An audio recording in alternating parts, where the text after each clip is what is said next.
கண்ணுக்கே தெரியாம தானே இறைவன் இருக்கான். கண்ணுக்கு தெரியக்கூடிய ஆட்சி எங்கும் நிர்வகிக்கிறானா இல்லையா? எஸ்ஆர்னோ?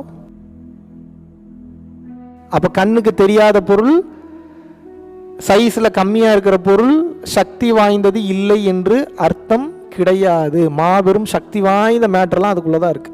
நீங்க நினைச்சு பார்க்க முடியாத ஆற்றல்லாம் அதுக்குள்ளதான் இருக்கு. இப்ப இறைவன் என்ன சொல்றாரு அப்படின்னா, தெளிவாக நீங்கள் புரிந்து கொள்ள வேண்டும். இந்த உலகத்தில் நீங்கள் பிறந்ததற்குண்டான நோக்கம் என்ற ஒன்று இருக்கிறது.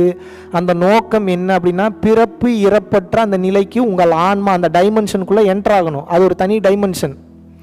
அந்த டைமென்ஷனுக்குள்ள என்டர் ஆகணும்னா அதுக்குண்டான கேட் பாஸ்னு ஒன்று இருக்கு. அதுக்குண்டான கேட் பாஸ் என்ன அப்படின்னா, இந்த பிரபஞ்சத்தில், இந்த பூமியில இங்க வாழும் போதே இந்த மனதினுடைய பிடியிலிருந்து தப்பிச்சு தப்பிச்சு தப்பிச்சு தப்பிச்சு வாழ்ந்தீங்கன்னா எண்டில் டைமென்ஷனில் என்டர் ஆயிடுவீங்க. இங்கே வலி, வேதனை, கஷ்டம், துன்பம், துயரம், ஆசை, அது தேவை, இது தேவை, இதை அடையணும், அதை அடையணும், இப்படி ஓடினீங்கன்னா மாட்டிக்கொள்வீர்கள். உங்களுக்கு கண்ணுக்கு தெரிகிறது பூரா இந்த உலகம் மட்டும்தான் தெரியுது. இந்த உலகம் ஒரு மாபெரும் மாய பொருள். இங்கே இப்போ நீங்கள் பார்க்குற, இப்போ இது எப்படி இருக்குது? சேர் நல்லா இருக்கா? நல்லா இருக்குல்ல? இந்த லைட்டெல்லாம் எப்படி இருக்குது? நல்லா இருக்கா?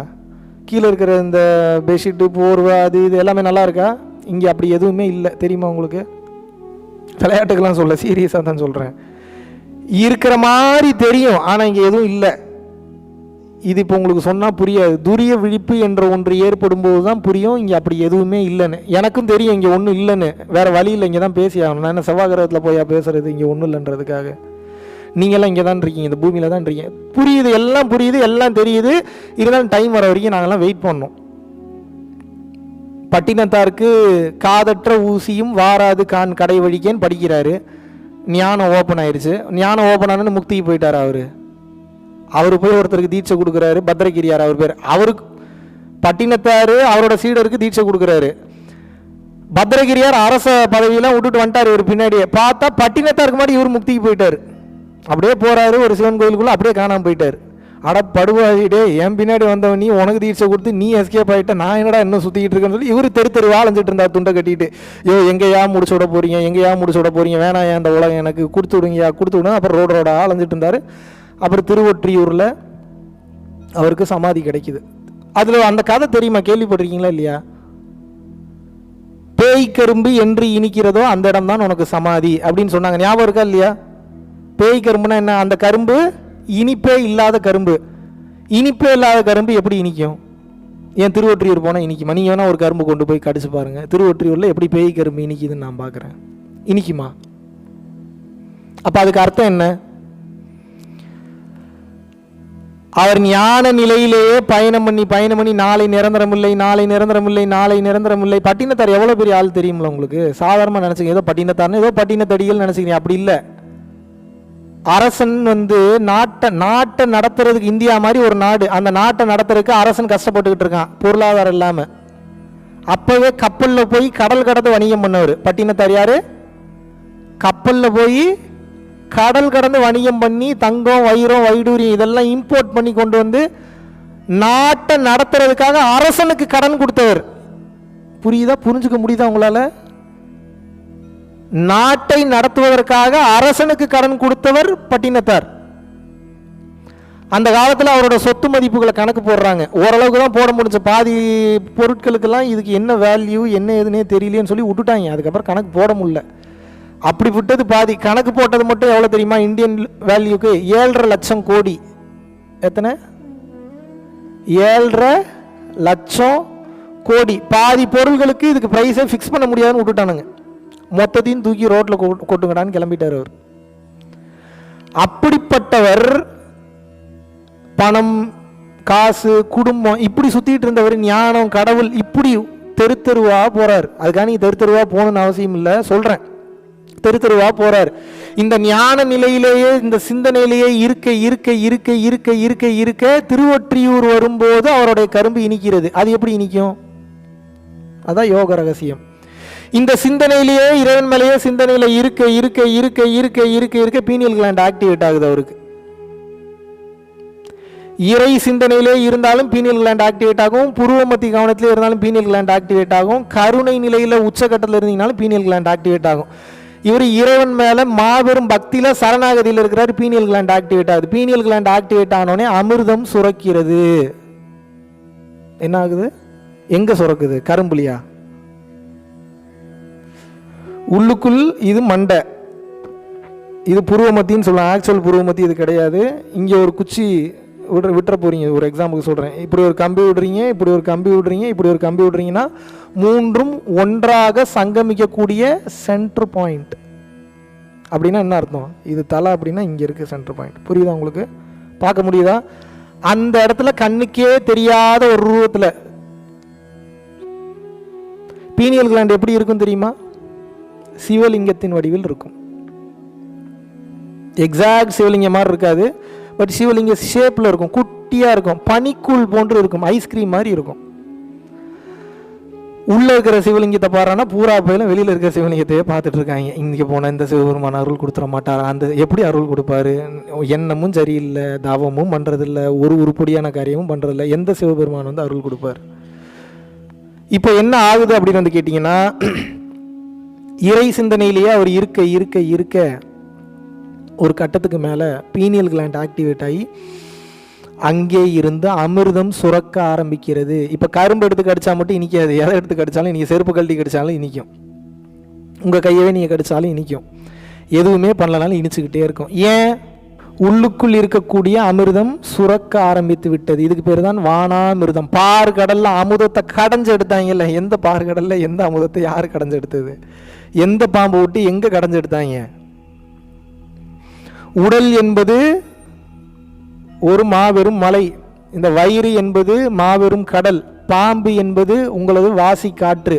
பயிற்சி செய்தோ கருணையிலோ அதை ரெகுலராக தூண்டி தூண்டி தூண்டி தூண்டி தூண்டி தூண்டி என்ன பண்ணுவீங்கன்னா ஒரு கட்டத்தில் மேலே எழுப்புவீங்க. அதான் குண்டலினி. இந்த குண்டலினியானது உங்களுக்கு ஸ்பைனல் கார்டு இருக்குல்ல, அவங்க ஸ்பைனல் கார்டை தொட்டு பாருங்கள். இந்த ஸ்பைனல் கார்டில் நடுவில் சன்னமாக ஒரு நாடி ஒன்று போகுது. அந்த நாடி கண்ணுக்கெல்லாம் தெரியாது, சுஷ்முனான்னு சொல்லுவாங்க. தமிழில் சொல்லணும்னா சுழுமுனை நாடி. அந்த சுழுமுனை நாடி வழியாக உங்களது குண்டலினி ஆற்றல் மேல் நோக்கி எழும்போது தான் அந்த பயிற்சி பண்ணும்போது ஒரு மாதிரி சில்லுன்னு இருக்கும். என்னடா ஒரு மாதிரி காதில் ஏதோ ஏறுற மாதிரி இருக்கே அப்படின்னு இருக்கும். டக்குன்னு பார்த்தா ஆனந்த நிலைக்கு போவீங்க, டக்குன்னு உருண்டு பிறண்டு அழுதுட்டு இருப்பீங்க, டக்குன்னு பார்த்தா ஹீட்னஸ் ரொம்ப ஜாஸ்தி ஆகிடும். ஒரு இனம் புரியாத ஒரு ஃபீல்லாம் எது கொடுக்கும்?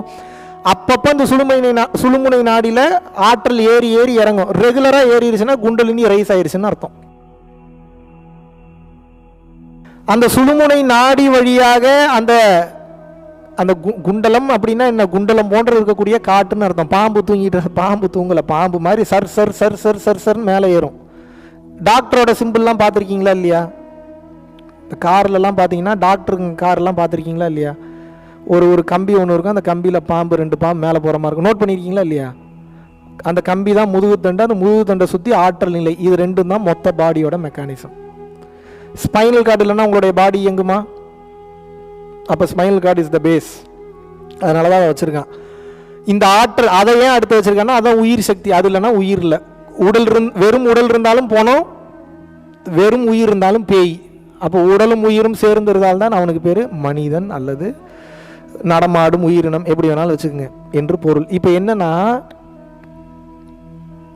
வாழும்போது இங்கே தூங்கிட்டு இருக்கிறத நல்லா புரிஞ்சுங்க. குழந்தைக்கு பிறக்கும் போது உச்சியில் இருக்கும் உயிர் சக்தி, அதனால துடிக்குது.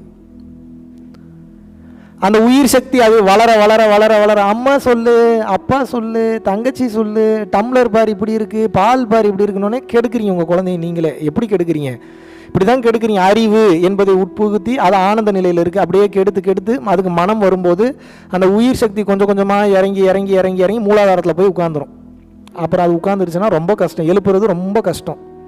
இப்போ நீங்கள் மறுபடியும் என்ன பண்ணணும்னா, உடல் இருக்கும்போது உயிர் சக்தியை கொஞ்சம் கொஞ்சமாக எழுப்பி எழுப்பி எழுப்பி எழுப்பி எழுப்பி எழுப்பி உச்சி வழியாக பயணம் செய்ய வச்சு இங்கேருந்து மண்டையிலேருந்து ஓப்பன் பண்ணி மேலே கொண்டு போயிடணும். இதுக்கு பேர் தான் முக்தி, மோட்சம். இதுக்கு இந்த பருத்தி மூட்டை குடோன்லேயே இருந்திருக்கலான்னு தோணுதில்ல? எங்கே ஆரம்பித்து எங்கே வந்து டே எதுக்குடா இங்கே பண்ணீங்க, மறுபடியும் என்னடா மறுபடியும் மேலே கொண்டு போன்றீங்க, என்ன பண்ணி தொலைகிறது? அப்படி தான் வச்சுருக்காங்க. இதை நானும் கேட்டேன், பதிலே சொல்ல மாட்டேன். ஏன்டா அப்படி பண்ணுறீங்க அப்படின்னா சொல்ல மாட்டாங்க. கொடுத்த வேலையை மட்டும் செய் என்று கூறுகிறார்கள்.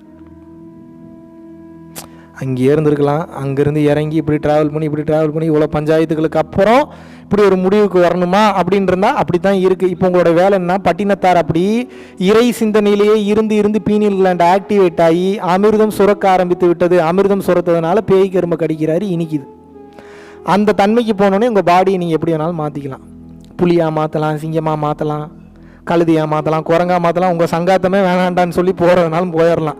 இங்கே இருக்கணுன்ற அவசியம் இல்லைனாலும் போயிடலாம். பட்டினத்தார் எப்படி தனது உடலை மாற்றினார்? Very good. போயிருக்கும்போது 4-5 குழந்தைங்க விளையாடிட்டு இருக்கு. அவ்வளோ சந்தோஷம் அவருக்கு, இறைவனை பார்க்க போகிறோன்னு. கரும்பு இனிச்சோன்னே எப்படி இருக்கும்? பல வருஷமாக சுற்றுறீங்க, படார்னு ஒரு நாள் கரும்பு கடிக்கிறீங்க, எப்படி இருக்கும் உங்களுக்கு? ஆனந்தமாக இருக்குமா இருக்காதா? என்னடா இப்படி இனிக்குதுன்னு. இப்போ இறைவனை பார்க்க போகிறேன்னா அங்கே போகிறாரு, இங்கே போகிறாரு. குழந்தைங்க ஒரு 4-5 குழந்தைங்க விளையாடிட்டு இருக்கு. குழந்தைங்கிட்ட போய் சொல்கிறார், இன்னொரு விளையாட்டு விளையாடுவோமா? விளையாடுவோம். அந்த கோழியெல்லாம் மூடி வைக்கிறதுக்கு ஒரு அதுக்கு பேர் என்ன தெரிய மாட்டேங்க எனக்கு. சரி, கோழி மூடி வைக்கிற கூட அப்படி வச்சுப்போம். ஒவ்வொரு இடத்துல போய் உட்காருவார், மூடி வைப்பானுங்க. போய் எடுத்தாரு அப்படின்னா அதுலேருந்து வருவார். லாஸ்ட்டாக மூடி வைக்கிறாங்க அந்த பசங்க. போய் திறந்து பார்க்குறாங்க, பார்த்தா அவர் இல்லை, சிவலிங்கம் இருக்குது அதுக்குள்ளே. அவ்வளோதான் முக்தி. அப்போ கடவுளாக மாறினா சிவலிங்கமாக மாறிடுவாங்களான்னு கேட்காங்க. அவருக்கு சிவலிங்கத்து மேலே பற்று அதிகம். சிவலிங்கத்தை சிவபெருமானை நினச்சி வாழ்ந்தாரோ, அதனால் அப்படி மாறிட்டார் அவர். புரியுதா உங்களுக்கு? இதுவே அவர் முக்தி அடையும் போது நான் கர்த்தராகிய இயேசுவாக மாறணும், ஒரு ஜீசஸ் சிலையாக மாறிடணும்னு நினச்சிருந்தாருன்னா அந்த பஞ்சாரத்தை மூடி வெளியில் எடுக்கும்போது அது என்னவா மாறிடும்? சிலுவையாக மாறியிருக்கும். இப்போ சொல்லுங்கள், இறைவன் கிறிஸ்டியானிட்டிக்கு வருவாரா மாட்டாரா? வரமாட்டாரா? நிச்சயமாக வருவார். இஸ்லாம் மதத்துலேருந்து யாரோ ஒருத்தன் விநாயகர் பெருமானை கூப்பிடுறாரு, வாங்க விநாயகரை வந்து காப்பாற்றுங்க. விநாயகர் போவாரா மாட்டாரா? 200% போவார். புத்திசம் வந்து ஒரு உயிர் கூப்பிடுது சிவபெருமானை, வந்து என்னை காப்பாற்றுங்க, போவாங்களா மாட்டாங்களா? பட் அவங்களெல்லாம் கூப்பிட்டு நம்மளை காப்பாற்றுற அளவுக்கு நம்ம கூப்பிடணும்னா நீங்கள் அந்தளவுக்கு கம்யூனிகேஷனில் இருக்கணும், அந்தளவுக்கு புண்ணிய செயல்கள் செஞ்சுருக்கணும், அந்தளவுக்கு நம்ம தகுதி பெற்ற நிலையில் இருந்தால் அப்பேற்பட்ட ஆன்மாக்கள் எல்லாம் இறங்கி வந்து சப்போர்ட் பண்ணும். சும்மா எல்லாரும் கூப்பிட்டா சிவபெருமான் இறங்கி வந்துடுவார். இருக்கிறது தி worst fellow in the world is called Sivaperuman. ஒவ்வொரு முடியாக பிச்சு பார்த்துருவார் உங்களை. உங்களுக்கு பொறுமை எவ்வளோ இருக்குன்னு என்ன பண்ணுவார்? உங்கள் உடம்பில் இருக்கக்கூடிய மை ரோமங்கள் இருக்கு இல்லையா, ஒவ்வொரு முடியாக பிச்சு பார்ப்பார். இவனுக்கு எவ்வளோ பொறுமை இருக்குது, நீ விட்றா, நீ வரவே வேணானாலும் இல்லை இன்னும் 10 முடி பேலன்ஸ் இருக்கு, வெயிட் பண்ணுன்னு சொல்லி மறுபடியும் அந்த 10 முடி பிடுங்காம விட மாட்டார்.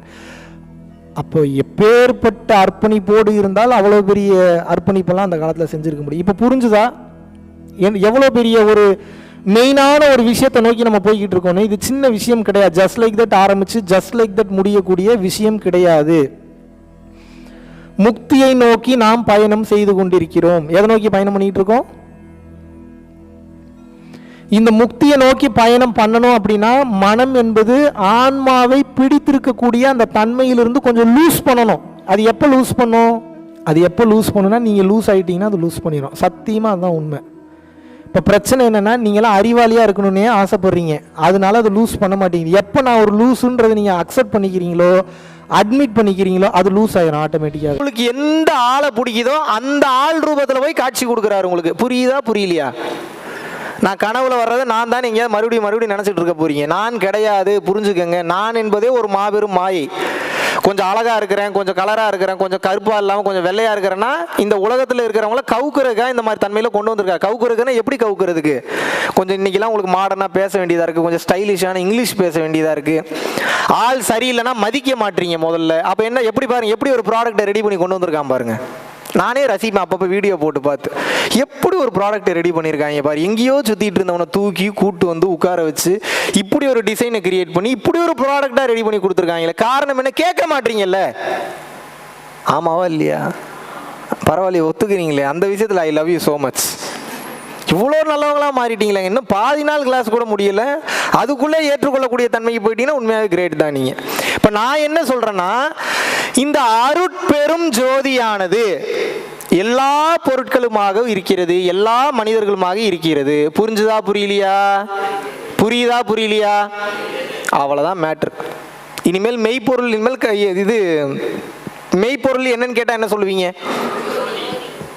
கிளியராக இருக்கணும். அதில் ஜோதியை தாண்டி ஒரு விஷயம் இருக்குது. என்னென்னா சவுண்ட் அல்லது நாதம். நாதம்னா சவுண்டுன்னு அர்த்தம், அல்லது இருள்னு அர்த்தம். இருள்ல இருந்தும் எனர்ஜி வரும், லைட்ல இருந்தும் எனர்ஜி வரும். இந்த ஒளியும் ஓசையும் சேர்ந்தது தான் மொத்த பிரபஞ்சமும் கட்டமைச்சிருக்கான். இது பெரிய கால்குலேஷன். இப்போ நீங்கள் போனீங்கன்னா பைத்தியம் முடிச்சிடும். எனக்கே பாதி தான் தெரியும், மீதி பாதியே தெரிஞ்சுக்கும் போது எனக்கு தலை கிறுகிறுன்னு சுற்றுது. வேணாண்டா, எனக்கு தெரிஞ்சுக்கவே வேண்டாம், நீ இப்படியே விட்டுருங்க, எனக்கு நிம்மதி முக்கியம், நான் உட்காந்துட்டேன் நான். அது போகுது, அணுவிற்குள் அணுவாய் அப்பாலுக்கு அப்பாலாயின்னு போய்கிட்டே இருக்குது, போய்கிட்டே இருக்குது, போய்கிட்டே இருக்குது. முதலும் இல்லாமல் முடிவு. ஓர் அணுக்குள்ள மொத்த பிரபஞ்சம் ஒடுங்கி இருக்கு, தெரியுமா உங்களுக்கு? ஒரே ஒரு அணுக்குள்ள டீப்பா போனீங்கன்னா மொத்த பிரபஞ்சம் இருக்கு.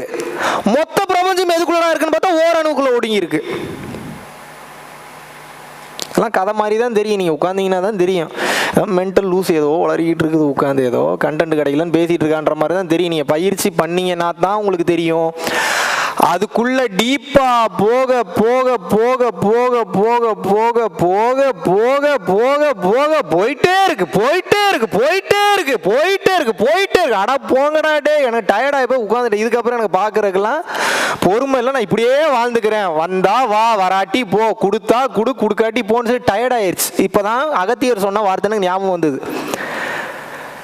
இதனுடைய முதல் எது முடிவு எதுன்னு என்னால் கண்டுபிடிக்கவே முடியலப்பா, போயிட்டே இருக்குன்றாரு. அப்போ நீங்கள் யோசிக்க கூடாது, ஓ அவரே இன்னும் கண்டுபிடிக்கலையா, ரொம்ப கஷ்டப்படுறாரு போல. அவர் மனுஷனாவா தேடி போயிட்டு இருக்கிறாரு கஷ்டப்படுறதுக்கு. ஆனால் ஆனந்தமய கோஷத்தில் இருப்பாங்க, பூரா வெறும் பரவச பேரானந்த நிலையில் இருப்பாங்க.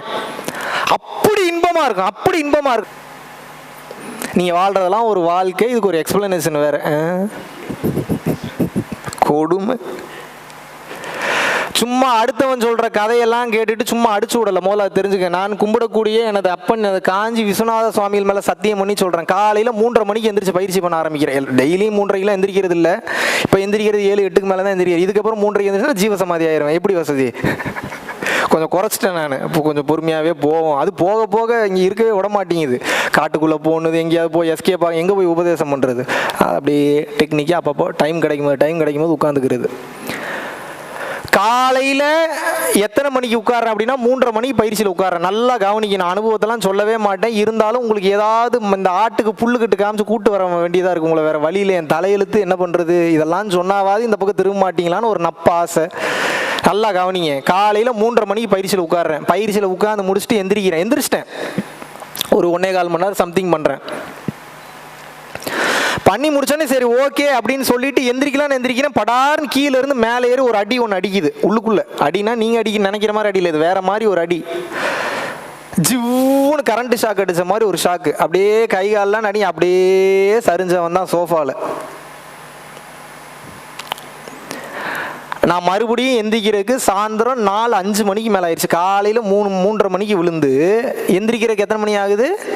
சாயந்தரம் 5 மணி ஆகுது. அதனால வரைக்கும் என்ன பண்ணிட்டு இருந்தேன்னு கேளுங்க.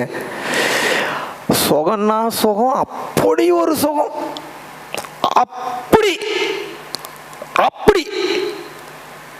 இதெல்லாம் பார்த்துட்டு மறுபடியும் இந்த உலகம் உண்மைன்னு வருவேனா நான்? மென்டலா லூஸா நான்? அந்த இன்பத்தெல்லாம் வார்த்தைகள்னால வர்ணிக்கவே முடியாது, வர்ணிக்கவே முடியாது, சொல்லவே முடியாது. இறைவனோட ஆற்றல் என்னன்றதுக்கு ஒரு சின்ன ஒரு எசன்ஸை கொடுத்தாங்க, அவ்வளோதான். ஒரு சின்ன எசன்ஸ், ஒரு சின்ன எசன்ஸ். அந்த எசன்ஸுக்கே பாடி தாங்களை உருண்டு பிறண்டு கதற அப்படி ஒரு இன்பம், அவ்வளவு ஏகாந்தம். அதனை வார்த்தைகளால் சொல்ல முடியாத அளவுக்கு பேரின்பம். எதை பார்த்தாலும் இன்பமா இருக்கு, எதை பார்த்தாலும் இன்பமா இருக்கு. என்ன பண்ணுதுன்னா, விந்து வெளியேறும் போது தானே அந்த இன்பம் கிடைக்குது. அந்த விந்து மேலே ஏறி இந்த இடத்துல போய் உட்காந்துரும். இந்த இடத்துல உட்காந்துருச்சுன்னா இங்கிருந்து தான் மொத்தத்துக்கும் ஆப்ரேஷன் எல்லாமே போயிட்டு இருக்கு. இங்க இருந்தா இன்ஃபர்மேஷன் போகுது, இங்கிருந்து தான் எனர்ஜி போகுது, இங்க இருந்தா எல்லா இன்ஸ்ட்ரக்ஷனும் போயிட்டு இருக்கு. அங்கேயே போய் உட்காந்துக்குது. உட்கார்ந்தோடனே என்ன ஆகுது? அப்படி ஒரு பேரின்ப நிலைக்கு உங்களை கூட்டி செல்கின்றது.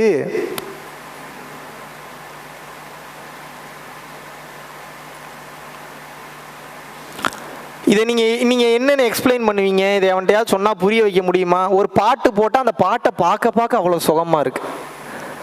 காற்று நம்ம மேலே பட்டா காற்றுன்னு நினச்சாவே அவ்வளோ சுகமாக இருக்கு. ஒரு பேனாவை பார்த்தா ஐயோ கடவுளாக தெரியுதுன்னு கண்ணில் தண்ணி ஊற்றிக்கிட்டே இருக்கு. ஒரு டப்பாவை பார்த்தா சுகமா இருக்கு, ஒரு பல்லியை பார்த்தா சுகமா இருக்கு. எல்லாமே இறைவனாகத்தான் தெரிகிறான். இறைவா, உனது படைப்பு இப்படி ஒரு படைப்பா, இப்படி ஒரு ஆனந்தமா, உன்னை போல ஒரு பெரும் கருணை கொண்ட எவனையுமே நான் பார்க்கவில்லைன்னு கதறேன். அப்படி வச்சிருந்தான். கிட்டத்தட்ட 8-9 மணி நேரத்துக்கு மேல, எனக்கு 12 ஹவர்ஸ்க்கு மேல இருக்கும்னு நினைக்கிறேன். இது என்னன்னு சொல்லுவீங்க நீங்க? சத்தியமிட்டு சொல்கிறேன், எனக்கு உங்கள்கிட்ட போய் சொல்லி ஒன்றும் நடக்க போகிற, உங்களை மனித வெடிகுண்டா மாற்றி எனக்கு என்ன பலன் கிடைக்க போகுது? மகாவிஷ்ணு பேரை நீங்கள் வெளியில் உபயோகப்படுத்த வேண்டாம். பரம்பொருள் ஃபவுண்டேஷன்றதையுமே நீங்கள் வெளியில் சொல்ல வேண்டாம். நீங்கள் எதையும் சொல்ல வேணாம். பயிற்சி மட்டும் பண்ணினாவே எனக்கு போதும். வேற உங்கள்கிட்ட நான் என்ன எதிர்பார்க்குறேன்னு நினைக்கிறீங்க? இப்போ நான் சொன்னது 0.1%. இந்த மாதிரி ஏகப்பட்ட அனுபவங்கள் வரும் உங்களுக்கு. ஆனால் எதையும் வெளியே சொல்லக்கூடாது. புரியுதா நான் சொல்றது? மகாவிஷ்ணுக்கு இந்த அனுபவம் வந்துருச்சு, நமக்கும் இந்த அனுபவம் வராதா, வந்தே ஆகணுமே அப்படின்னு நினைச்சு நீங்கள் பயிற்சி செய்யக்கூடாது. கிளியர்? எது வந்தாலும் சரி, எது வரவில்லை என்றாலும் சரி, எது நடந்தாலும் சரி, எது நடக்கவில்லை என்றாலும் சரி, என் வேலை என்ன? பயிற்சி பண்ணிக்கிட்டே இருக்கணும், அன்போடு இருக்கணுன்ற தன்மையில் வாழ்பவனுக்கு மட்டும்தான் இந்த இறை ஆற்றல் அனைத்து வளங்களையும் அள்ளி கொடுக்கும். புரிந்து கொள்ளுங்கள். எப்போ பார்த்தாலும் அறிவிலேயே கேள்வி கேட்டுக்கிட்டு இருந்தீங்கன்னா ஒன்றுமே கிடைக்காது உங்களுக்கு. அறிவு, எனக்கு அறிவு இருக்குது, நான் பெரிய அறிவாளி. யார் உங்களுக்கு அறிவை கொடுத்தது? என்ன பெரிய அறிவு இருக்குது உங்களுக்கு? தெரியாமல் தான் கேட்குறேன். என்ன அறிவு இருக்குது உங்களுக்கு? இல்லை நான் கண்ணில் பார்த்தா தான் நம்புன்றீங்க. சரி, அறிவு இருக்குன்றீங்களா? கண்ணில் காட்டுங்க. உங்கள் அறிவை கண்ணில் காட்டுங்க. காட்ட முடியுமா? உங்கள் அறிவை காட்ட முடியுமா? சரி, காற்று இருக்குன்றீங்க, இருக்கா இல்லையா? காற்றை கண்ணில் காட்ட முடியுமா? உங்களுக்கு என்ன கடவுள் என்ன அவ்வளோ ஈஸியாக போயிட்டாரா? நீங்கள் கூப்பிட்டா உடனே வரணுமா? உங்களுக்கு முன்னாடி என்ன அர்ப்பணிப்பு பண்ணீங்க? என்ன முயற்சி எடுத்தீங்க? கடவுள்னா முதல்ல உங்களுக்கு என்னன்னு தெரியும்? கடவுளோட ஃபார்முலா தெரியுமா? கவுன்சிலரை பார்க்கறதுக்கே விடிய விடிய வெயிட் பண்ண வைக்கிறாங்க. கடவுளை பார்க்கறது உங்களுக்கு அவ்வளோ ஈஸியாக போச்சு. பார்த்துட முடியுமா? ஒரு எம்எல்ஏட்ட நீ ஒரு அப்பாயின்மெண்ட் வாங்கிறீங்க, எப்படி வாங்குறீங்கன்னு பார்க்குறேன் நான். வாங்கிட முடியுமா? அண்ட சராசரத்தையும் படைச்சவனை பிடிச்சிக்கிட்டு என் கண்ணு முன்னாடி வர சொல்ல. அப்போ தான் நம்ம அவருக்கு என்ன அவசியம் இருக்கும்? கண்ணு முன்னாடி வந்து ப்ரூவ் பண்ண என்ன அவசியம் இருக்குது? நீங்கள் பாவம் பண்ணதுனால தான் இந்த திரி தெரிஞ்சுட்டு இருக்கீங்க. வரவன் போகிறவன் எதை சொன்னாலும் கேட்கறது கிடையாது. யாரு தான் உங்களுக்கு உபதேசம் கொடுக்காம இருக்காங்க? உங்கள் அப்பா அம்மா சொன்னதே இல்லையா நல்ல வாழ்க்கையை வாழணுப்பா? நல்ல வாழ்க்கைனா என்னென்ன ஆராய்ச்சி பண்ணியிருக்கீங்களா? முதல்ல இது ஒரு லூஸ் மென்டல் மாதிரி ஏதாவது கத்திக்கிட்டு கிடக்குன்னு போயிடுறீங்க நீங்கள். உங்கள் தாத்தா பாட்டி எதுவும் சொல்லி நீங்கள் கேட்டதே இல்லையா? அன்போடு இருக்கணும்ப்பா, அன்பா வாழும். உங்கள் தாத்தா பாட்டி சொன்னதே கிடையாதா? இல்லை உங்கள் ஃப்ரெண்ட்ஸு சொன்னதே கிடையாது? அந்த அன்பா இருக்குன்ற ஒரு உபதேசம் எடுத்துருந்தீங்கன்னா இன்னைக்கு நீங்கள் கடவுளாக இருப்பீங்க. அப்போ அதை ஆராய்ச்சி பண்ணலை. Yes or no? எதை சொன்னாலும் எதையுமே கேட்காம நான் பண்ணுறதாங்க ரைட்டு, நான் திரிங்க. யாருக்கு என்ன பிரச்சனை? என் வேலையை உண்டு, நான் போயிடுவேன். நீங்கள் பயிற்சி பண்ணலை, நீங்கள் சரியாக இந்த உண்மையை உணரலை அப்படின்னா நீங்கள் சிக்கிக்கொள்வீர்கள். இந்த பிறப்பு இறப்பு என்பது பெரும் கொடுமையானது, புரிந்து கொள்ளுங்கள். நான் பாட்டுக்கு பிறந்துட்டு போறேன் தம்பி அடுத்த ஜென்மத்தில். சரி போறேங்க, தண்ணி இருக்கும்னு நினைக்கிறீங்களா? நீங்க இருக்கும்னு நினைக்கிறீங்க?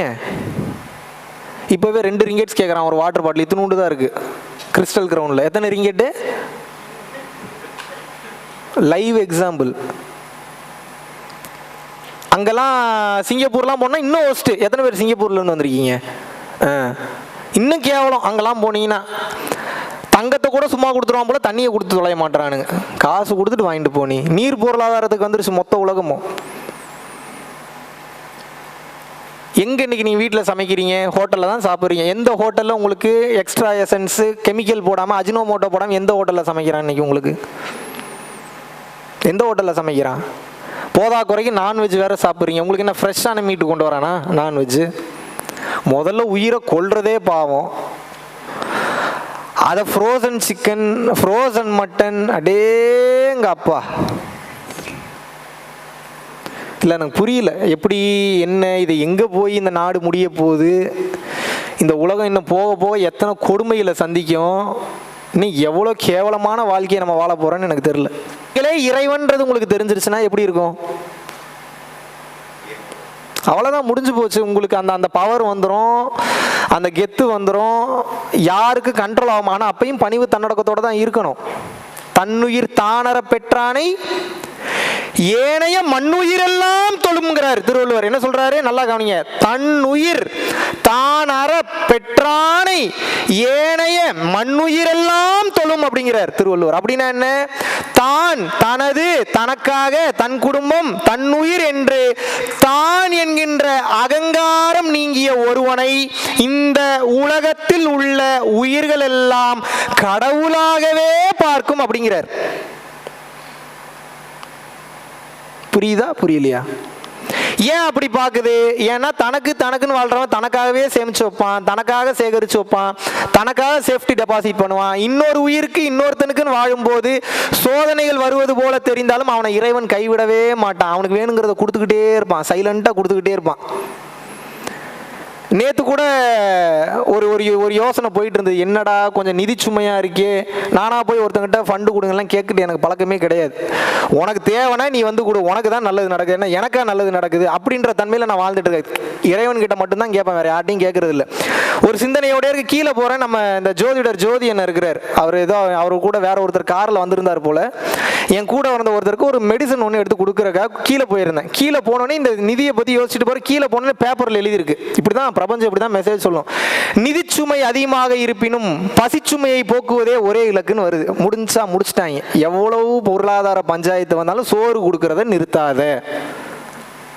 இறைவன் கம்யூனிகேட் பண்ணிக்கிட்டே இருப்பார் உங்களுக்கு.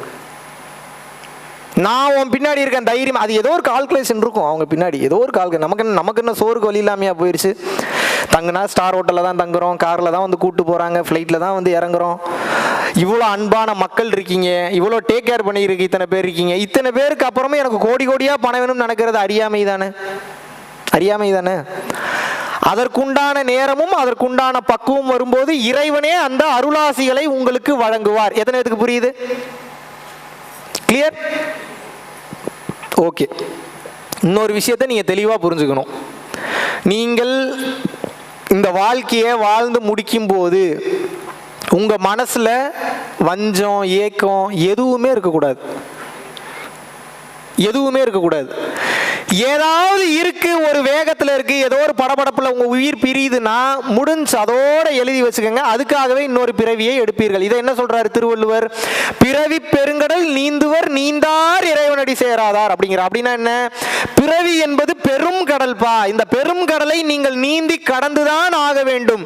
இந்த பிறவி பெருங்கடலை நீங்கள் நீந்தி கடக்கவில்லை என்றால் இந்த சம்சார பந்தத்தில் மாட்டிக்கொண்டு சிக்கி தவிப்பீர்கள் என்று கூறுகிறார்.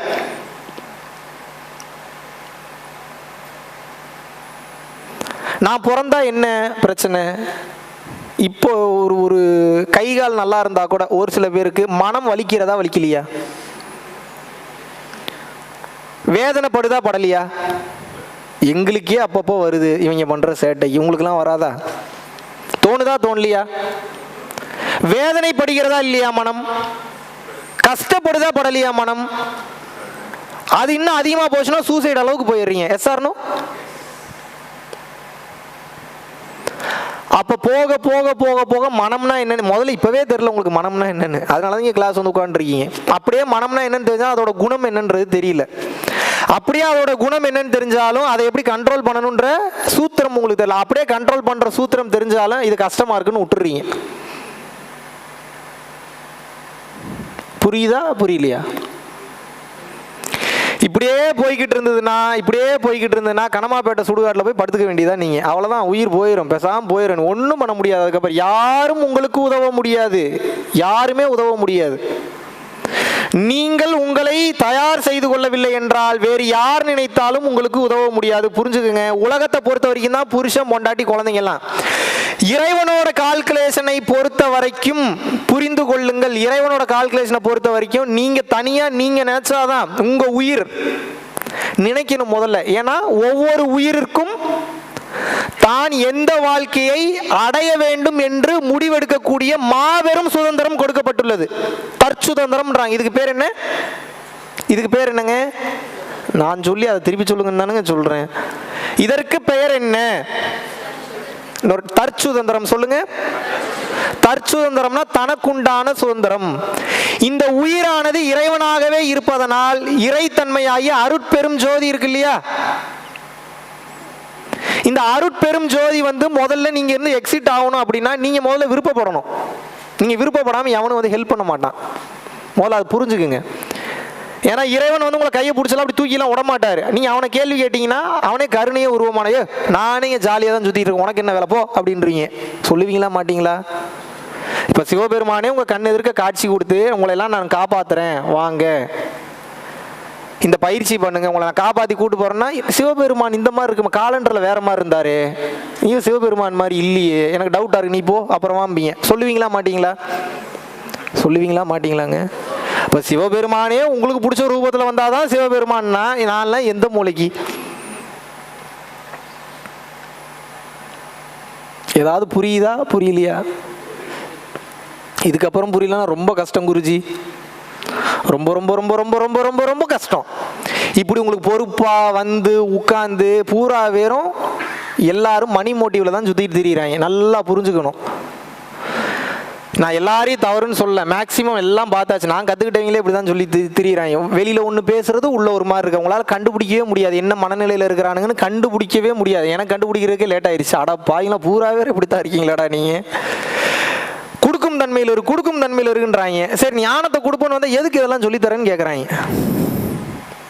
நீ யார் யார் பெரிய ஆளுன்னு நினச்சி இப்போ நீங்கள் வீடியோ பார்த்துட்டு இருக்கீங்களோ அவங்க பேர்லாம் நான் சொல்ல விரும்பல. நீங்களா ஒரு முடிவுக்கு வந்துங்க. எல்லாம் அப்படிதான் இருக்குதுங்க.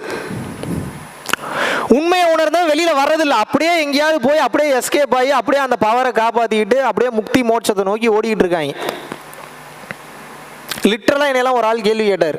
லிட்டரலாக கேட்குறாரு, மேலாப்புல பேசி ஏன் மொத்தமாக சொல்லித்தர நீ அப்படிங்கிறாரு. அடா பாவி, ஸ்பிரிச்சுவாலிட்டி பேசாத அப்படிங்கிறாரு. என்ன சொல்றாரு? ஸ்பிரிச்சுவாலிட்டி பேசாத. ஸ்பிரிச்சுவாலிட்டியில் ஸ்பிரிச்சுவாலிட்டி பேசாம வேற எதை பேசுறது? நான் எவ்வளோ பெரிய ஆள் தெரியுமா, இங்கே வா இந்த ஃபோட்டோவை பார், நான் இவர் கூட இருந்தேன், அவர் கூட இருந்தேன், இப்படி இருந்தேன், அப்படி இருந்தேன், இதெல்லாம் பெரிய ஆளுங்க.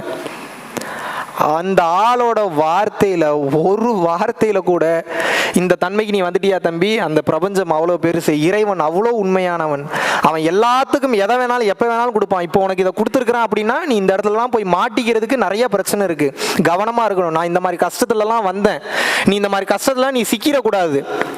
மாயை உன்னை சூழ்ந்துரும். பொண்ணுங்க விஷயத்துல கவனமா இரு, பசங்க விஷயத்துல கவனமா இரு. இதுல இப்படி சொல்லியிருந்தானா அவன் மனுஷன். நான் எப்போ ஏற்பட்ட ஆள் தெரியுமா, நான் எங்கிருந்து வந்தேன் தெரியுமா, நான்லாம் பேசாம இருக்கிறேன், எனக்கு என்ன அறிவு இல்லைன்னு நினைக்கிறியா நீ? இதெல்லாம் இந்த டோன்ல பேசல, அப்படியே கூலான டோன்லயே பேச. ஏன் கூலான டோன்ல பேசினா வயிற்றுச்சல பேசுறான்னு தெரியாதா நமக்கு? என்ன அந்த அளவுக்கா முட்டாள் நம்ம? எதுக்கு இதை சொல்ல வரேன்னா தெளிஞ்சிருங்க, அவ்வளோதான் சொல்லுவேன். நீங்கள் வெளுத்ததெல்லாம் பாலுன்னு நம்பிக்கிட்டு இருந்தீங்கன்னா வேற ஒரு மாதிரி அவங்க செயல்பட்டுக்கிட்டு இருக்காங்க, கண்டுபிடிக்க முடியாது. எல்லாரும் இப்படி எல்லா உண்மையும் உங்களுக்கு ஓப்பனாக உடச்செல்லாம் சொல்லிகிட்டு இருக்க மாட்டாங்க. ஒன்றும் இல்லை, அவ்வளோதான் வாழ்க்கை. நீங்கள் ரகசியம் ஒன்று தேடி சுற்றிக்கிட்டு இருக்கீங்கல்ல, இந்த வாழ்க்கையில் நான் எதையோ தேடி கண்டுபிடிக்கணும், நான் எதையோ அடையணும்னு சுற்றுறீங்களா இல்லையா?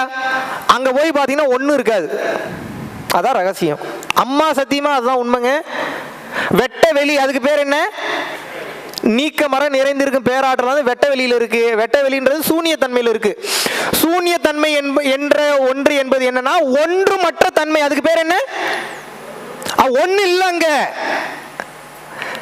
வெங்காயம் பார்த்திருக்கீங்களா இல்லையா? அதான் பேசிட்டு இருக்கீங்களே தம்பின்றீங்களா?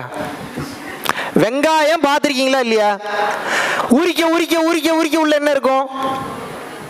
முட்டைகோஸ் பார்த்திருக்கீங்களா இல்லையா? உரிக்க உரிக்க உரிக்க உரிக்க உள்ள என்ன இருக்கும்? அதுதான் மாயை. வெளியில பாத்தீங்கன்னா எல்லாம் இருக்கிற மாதிரியே இருக்கும், உள்ள போக போக போக ஒன்னும் இருக்காது. இதுதான் ரகசியம். எடுத்துக்கிட்ட எக்ஸாம்பிள் அவ்வளவுதான். இப்போ தார் ரோட்ல தார் ஊத்துற வேலை பாக்குறீங்கன்னு வச்சுப்போம். ஒவ்வொருத்தரும் அப்படி நினைச்சுக்கணும். மூச்சை நிறுத்திட்டேன்னா எங்க இருந்து உழைப்பீங்க? பேசிக்கிட்டே இருக்கீங்க, 100 வருஷம் வரைக்கும் இப்படியே பேசிக்கிட்டே இருப்பீங்கன்னு சொல்ல முடியுமா உங்களால? அடுத்த செகண்டுக்கு உத்தரவாதம் இருக்கா உங்க உயிருக்கு? அப்போ அந்த உத்தரவாதம் இருக்கான்னு கேட்கும் போதே அந்த உயிர் உங்க கண்ட்ரோல்ல இல்ல. ஆமாவா இல்லையா? இப்ப அந்த உயிர் யாரு கண்ட்ரோல்ல இருக்கு? இறைவன் பேர் வச்சுப்போம். அதுன்னு சொல்லலாம், இறைவன் சொல்லலாம். எப்படி என்ன பொறுத்த வரைக்கும் அது அது. ஏன் அது அது அப்படின்னு சொல்றேன் அப்படின்னா, இறைவன் சொல்ல சொல்ல ரிப்பீட்டட் வேர்ட் ஆயிடுச்சு. அதுன்னு வச்சுப்போமா, ஏன்னா அது எங்கேயோ இருக்குது, அது அதை ஏதோ ஆப்ரேட் பண்ணிட்டு இருக்குது. எல்லாமே அதுதான் பண்ணுது. எது பண்ணுது? அது பண்ணுது. உங்களை பிறக்க வச்சது, உங்களை இந்த இதுல சிக்க வச்சது எதுக்கு? நீங்க அதுக்கு ஏதோ பண்ணிருக்கீங்க திமிர்த்தனம். அதனால அது என்ன பண்ணுது? பழி வாங்கல, உங்களுக்கு புரிய வைக்குது. அது என்ன பண்ணுது? புரிய வைக்குது. நீ அழகழகா உங்க கண்ணில், உங்க மூக்க, உங்க லிப்ஸ, உங்களோட காதை, உங்களோட தலையை கண்ணாடியில பாக்குறீங்கல்ல, நீங்க இல்ல, நீங்க அது இல்ல, அது வேற மாதிரி இருக்குது. அது எப்படி இருக்குது? அது இப்ப உருவம் மாதிரி நான் தான் இவன் உங்களவே நம்ப வச்சுக்கிட்டு இருக்குது. இப்ப நீ என்ன பண்ணணும்? இந்த கண்ணில் பார்க்காம உள்ள ஒரு கண்ணு இருக்கு, அந்த கண்ணில் பார்த்தீங்க அப்படின்னா அது எது, அது எதுக்கு இங்க வந்திருக்குது, நமக்கு இங்க வேலை என்ன, இன்னும் எத்தனை வருஷம் இங்க கிணறு வெட்ட போறோம், எல்லாம் தெரிஞ்சிடும். இப்போது உங்களுக்கு வேலை என்ன? முதல் வேலை நீங்க என்ன பண்ணணும் அப்படின்னா, எனக்கு பிரச்சனையே கிடையாது, ரூட்டை தான் நான் சொல்லி கொடுப்பேன். நீங்க எனக்கு இதுல பயணம் பண்ணலன்னா உங்களுக்கு தான் வலிக்கும். Point number 1. பாயிண்ட் நம்பர் 2, நீங்க எந்த ஆசிரமம் போனீங்கன்னா எல்லாம் ஆல்மோஸ்ட் பார்த்துட்டு, எவனும் இந்த உண்மையெல்லாம் இப்போ ஓப்பனா சொல்றதுக்கு எவனும் கிடையாது. Point number 2. பாயிண்ட் நம்பர் 3, இவ்வளோ தெளிவா, இவ்வளோ பக்குவமா, இவ்வளோ ஓப்பனா வேற எவனும் சொல்லியே தரமாட்டான் உங்களுக்கு. அதனால ஃபாலோ பண்றதும் பண்ணாததும் உங்களுடைய விருப்பம். ஏதோ 10 கிளாஸ் போனோம், 11வது கிளாஸ் ஒரு கிளாஸ் வந்தோம்லாம் உட்கார்ந்து இருந்தீங்க அப்படின்னா எனக்கு இல்லை லாஸ். லாஸ் யாருக்கு? உங்களுக்குத்தான். அதனால் தயவு செஞ்சு நல்லா புரிஞ்சுக்குங்க. எவ்வளோ நாள் உயிரோடு இருப்போம்லாம் தெரியாது. ஒவ்வொரு செகண்டுக்கும் பல லட்சம் பேர் பிறக்கிறான், பல லட்சம் பேர் செத்துக்கிட்டு இருக்கான் இந்த தமிழ்நாட்டுக்குள்ள. ஆமாவா இல்லையா? நமது உயிருக்கு என்னடா இவன் வந்ததுலேருந்து இறப்பை பற்றியே பேசுகிறான்னு நினைக்கிறேன். இறப்பை பற்றி தெரிந்து கொள்ளாத ஒருவனால் ஞானத்தை பெறவே முடியாது. இறப்பு என்பது உடலிற்கு தான், மனதிற்கு தான் இறப்பு, ஆன்மாவிற்கு இறப்பு என்பதே கிடையாது. நீங்கள் ஆன்மஸ்வரூபம்தான். கண்ணாடியில் பார்த்து பார்த்து, உடம்பை பார்த்து பார்த்து ஏமாந்து போயிருக்கீங்க. நீங்க மனித பிறவியே கிடையாது. You are bloody aliens. என்னடா சொல்ற, கடைசியில ஏலியன் முடிச்சிட்டியடாங்களே. அம்மா சத்தியமா சொல்றேன், அப்பா சத்தியமா சொல்றேன், என் தங்கச்சி சத்தியமா சொல்றேன்னு, யார் என் குலதெய்வ சத்தியமா சொல்றேன், நான் கும்புற காஞ்சி விஸ்வநாத சாமி மேல சத்தியம் பண்ணி சொல்றேன், நீங்கள் யாரும் மனித பிறவிகளே கிடையாது. நீங்கள் எல்லாருமே ஏலி